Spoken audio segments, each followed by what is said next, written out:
চেতন সাকারিয়ার গল্পটা কি আপনি পড়েছেন, শুনেছেন, জেনেছেন? ভীষণ রকম মন খারাপ করে দেওয়া একটা গল্প। ভাবা যায় ভারতের এই বাঁহাতি পেস বোলার বছর দুয়েক আগেও আইপিএল দলের স্ট্রাইক বোলার ছিলেন, আর এখন তিনি নেট বোলার। তার দাম যেখানে উঠে গিয়েছিল 4,20,00,000 রুপি, এখন সেখানে নেট বোলারের দায়িত্ব পালন করছেন মাত্র 2,00,000 রুপিতে। অথচ এমন তো নয় যে ক্যারিয়ারের শেষ প্রান্তে তিনি চলে এসেছেন, মাত্রই 27 বছর বয়স। কিন্তু এইরকম ট্র্যাজিক একটা ক্যারিয়ার হয়ে গেল চেতন সাকারিয়ার, মন খারাপ হতে আসলে বাধ্য। তবে পুরো গল্পটাতে শিক্ষারও অনেক কিছু রয়েছে। ভারতীয় ক্রিকেটটা কোথায়, বাংলাদেশের ক্রিকেটটা কোথায়, সেটা বোঝারও রয়েছে। আইপিএল এর সঙ্গে বিপিএল কে মেলানোর দুঃসাহস কেউই করব না, কিন্তু দুইটা লিগ যে আসলে কত কত ডিফারেন্স চেতন সাকারিয়ার গল্পটা দিয়ে সেটা বোধহয় আরো একবার আমার সামনে অন্তত পক্ষে সেটা আরো স্পষ্ট হয়েছে। এই জন্যই এটা আপনাদের সঙ্গে শেয়ার করছি। দেখুন, চেতন সাকারিয়ার কথা আপনার মনে থাকার কথা, যদি আপনি ক্রিকেটটাকে সেভাবে ফলো করেন, ন্যূনতম ফলো করেন। ওই যে 2021 সালের আইপিএল এ রাজস্থান রয়্যালসে আমাদের মুস্তাফিজুর রহমান খেলেছিলেন, সেই মুস্তাফিজুর রহমানের সাথে আরেকজন বাঁহাতি পেস বোলার ভারতের চেতন সাকারিয়া, এই মুস্তাফিজ এবং সাকারিয়ার পার্টনারশিপটা খুব জমে উঠেছিল। দুইজনই সিজনে 14 ম্যাচে 14টা করে উইকেট পেয়েছেন, ফলে আমাদের আসলে সাকারিয়াকে মনে না থাকার কোনো কারণ নেই। এর পরপরই তার ভারত জাতীয় দলের হয়ে ডেবু হয়ে গেল শ্রীলঙ্কার বিপক্ষে ওয়ানডে এবং টি-20 সিরিজে। ভারত সেটাতে একটা মানে নতুনদের নিয়ে দল তৈরি করেছিল, বেশিরভাগ নতুন ক্রিকেটার শিখর ধাওয়ানের নেতৃত্বে। তিনি যেই একটা ওয়ানডে খেলেছেন সেইখানে 34 রান দিয়ে 2 উইকেট পেয়েছেন। দুইটা টি-20 খেলেও একটা ম্যাচে বোলিং করেছেন, সেখানেও 34 রানে তার 1 উইকেট। খুব যে খারাপ ব্যাপারটা সেরকম বলা যাবে না। এরপর রাজস্থান রয়্যালস থেকে তিনি চলে যান হচ্ছে গিয়ে দিল্লি ক্যাপিটালস। চলে যান বলতে আসলে তাকে নিয়ে যাওয়া হয়, যেটা বললাম যে 4,20,00,000 রুপি দাম উঠে গিয়েছিল। পরের সিজনটাও তিনি সেখানেই খেলেছেন, অথচ ওই আর তিনি নিজেকে মেলে ধরতে পারেননি। সাকারিয়া দিল্লির হয়ে 2 সিজনে মাত্র 5টা ম্যাচ একাদশে খেলার সুযোগ পেয়েছেন। আরেকজন পেসার ভারতীয় খালিল আহমেদের কাছে তিনি তার স্পটটা হারিয়েছেন। এরপরে তো গত বছর তার একটা কবজিতে ভয়ঙ্কর ইনজুরি হলো, যেই ইনজুরির কারণে সাকারিয়ার ক্যারিয়ারটাই শেষ হয়ে যাবে এরকম আশঙ্কা করা হচ্ছিল। যাই হোক, 13 মাস পর তিনি আবার ক্রিকেটে ফিরেছেন এবং তাকে একটা টুর্নামেন্টে মুম্বাইতে খেলতে দেখে ওইখান থেকে ভারতের যে আইপিএল এর দল কলকাতা নাইট রাইডার্স, তারা তাদের নেট বোলার হিসেবে তাদের বোলিং কোচ হচ্ছে গিয়ে তাকে নিয়ে এসেছে, নেট বোলার হিসেবে তাকে খেলাচ্ছে মাত্র 2,00,000 রুপিতে। এখন চেতন সাকারিয়া গল্পটা আমাদের সবার জন্যই জীবনের একটা শিক্ষণীয় গল্প, যে আমরা কোথা থেকে কোথায় চলে যেতে পারি এবং সেইখান থেকে কি অপরূপ উত্থান হতে পারে, আবার কি রকম মানে অবিশ্বাস্য পতন ঘটতে পারে। চেতন সাকারিয়া আসলে কেউই ছিলেন না, সেইখান থেকে তিনি রাজস্থান রয়্যালস এরকম পারফর্ম করে 4 কোটি টাকা তার দাম হয়ে গেল।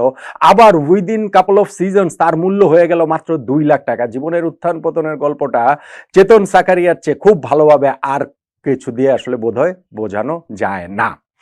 এখন গল্পটার মন খারাপ অ্যাসপেক্ট তো রয়েছে, কিন্তু একই সঙ্গে ইন্সপায়ারিং অ্যাসপেক্টের জায়গাও কিছুটা আছে, সেটা আমি বলছি। তার আগে আমি বাংলাদেশ ক্রিকেটের কথা যে বলছিলাম, ধরেন আমি বিপিএল এর কথা বলছিলাম। হ্যাঁ, অবশ্যই আইপিএল এর বিপিএল তো এক না, বাংলাদেশের ক্রিকেটার এবং হচ্ছে গিয়ে ভারতের ক্রিকেটার সেটা তো আর এক না, দুইটা লিগও এক না। কিন্তু খেয়াল করে দেখেন আমাদের বিপিএল এ এবার কারা কারা কোন কোন ক্রিকেটাররা খেলেছেন। বিপিএল এর মানে আইপিএল এর কথা বলছি, চেতন সাকারিয়া 2 বছর আগে যার মূল্য ছিল হচ্ছে গিয়ে 4,20,00,000 রুপি, তিনি এবার 2,00,000 রুপিতে নেট বোলার হয়ে গিয়েছেন।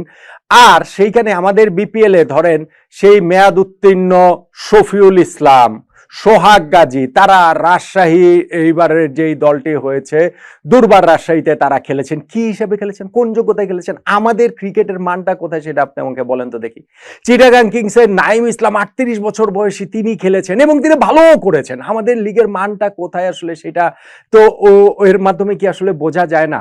এরকম বেশ কিছু ক্রিকেটার আমাদের এইবারের লিগটাতে, আমি একদম কাউকে সিঙ্গেল আউট করছি না, বলছি না যে তিনি খেলতে পারবেন না, কেন, পারফর্ম করলে তো অবশ্যই খেলতে পারবেন, সেটা তো রয়েছে। কিন্তু আমি বলছি যে দুইটা দেশের মানে ফ্র্যাঞ্চাইজি লিগের মানের পার্থক্য কতটা, যে সাকারিয়ার মতো ক্রিকেটার তিনি এভাবে হচ্ছে গিয়ে কক্ষচ্যুত হয়ে গেলে 4 কোটি টাকা থেকে 2,00,000 টাকায় নেমে আসেন। আর আমাদের সোহাগ গাজী, শফিউল ইসলামরা এখনো বিপিএল এ খেলে যান প্রবল দাপটের সঙ্গে।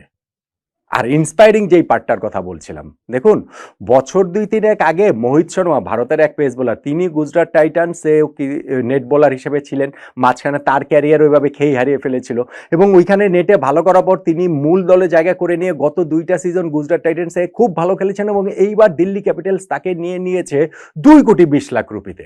সো আপনার কামব্যাক করার একটা জায়গা সবসময় থাকে যদি আপনি পারফর্ম করতে পারেন, যদি আপনি নিজেকে মেলে ধরতে পারেন। চেতন সাকারিয়ার সামনেও সেই সুযোগটা রয়েছে। তার গল্পটা খুবই ট্রাজিক এখন পর্যন্ত, মানে এই মুহূর্তে দাঁড়িয়ে, কিন্তু সেইটা আবার একটা ইন্সপায়ারিং গল্প মোহিত শর্মার মতো হয়ে যেতে পারে তিনি যদি নিজেকে আবার ফিরে পেতে পারেন। আবারও তিনি ভবিষ্যতে আইপিএলে হয়তোবা দল পাবেন, আবারও তিনি হয়তোবা কোটিপতি হিসাবে এই দল পাবেন। আর আমাদের ক্রিকেটাররা আর আমাদের বিপিএলে সেইখানে দল পাবার জন্য ভালোও খেলা লাগে না, আলাদা কিছু করাও লাগে না, কিছু যোগাযোগ লাগে, কিছু আন্ডারহ্যান্ড ডিলিংস লাগে, তাহলেই এই বিপিএল এ টিম পাওয়া যায়। যেই কারণে আসলে আমাদের সঙ্গে বিশ্ব ক্রিকেটের তফাৎটা ক্রমশ বড় থেকে আরো বড় হচ্ছে। চেতন সাকারিয়ার যে গল্পটা, সেই গল্পটা ট্র্যাজিক পার্টটা তো রয়েছে, কিন্তু আমি আর একটু ইন্সপায়ারিং পার্ট যদি আমরা নিতে চাই, তাহলে সেইটা দেখে ভারতের ক্রিকেট তো বটেই, বিশ্ব ক্রিকেটেরই ইনক্লুডিং বাংলাদেশ ক্রিকেটেরও আসলে ক্রিকেটারদের এবং ক্রিকেট যারা হচ্ছে সংশ্লিষ্টদের ইন্সপায়ার হওয়ার মতো অনেক কিছু রয়েছে। চেতন সাকারিয়ার গল্পটা এই মুহূর্তে এই জায়গায় এসেই থেমে গেছে বলে আমার কাছে মনে হয় না। ইনজুরি যদি তার পথ চলায় বিরাট কোনো বাধার সৃষ্টি না করে, তাহলে এই চেতন সাকারিয়া ভবিষ্যতে আবারও তাকে নিয়ে আইপিএল নিলামে কারাকারি হবে বলেই আমার অন্তত মনে হচ্ছে। কিন্তু প্রশ্নের যে জায়গা, চেতন সাকারিয়ার এই গল্পটা থেকে আমরা শিক্ষাটা কি নেব, আমরা কি ইন্সপায়ার হব বলেন?